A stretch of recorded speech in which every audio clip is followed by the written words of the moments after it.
bane b'Imana twebwe twishimikize ijambo ry'Imana tuzi ko turi mu isezerano. Umuntu ari mu isezerano ntigera jugumira ntiyihebura, umuntu ari mu isezerano arazi ko rizoshika kuko isezerano rimaze kuza.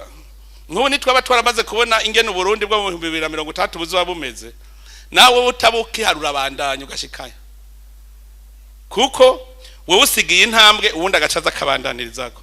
Hari nk'ibintu nabonye byatumye Uburundi budatera imbere. Uje acashika sambura ivyo wundi yari imbere yiwe yagize, ntamubaza ngo warugejeje ngo objective yari yihe warugeze.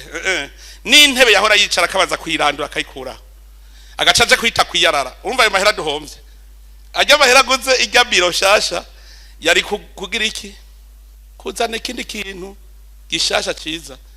Ivyo nivyo bituma dudatera imbere, dushaka kuguma dusambura uyu ntaco yaramaze ndabisambuye vyose. Rero tugume tubona yuko hari inzira Imana yaciye, iyo nzira tuyibungabunge. Nikijya nama mvuga ntukarekure iciza wafashe, mumenye ko Imana yasezeranye gitegerezwa gushika, ariko utegerezwa gukora ikintu nawe rirashika. Mugabo utegerezwa gukora ikintu, wase ugikora hari umutego gushike ukurindiriye uravyonona ryasezerano.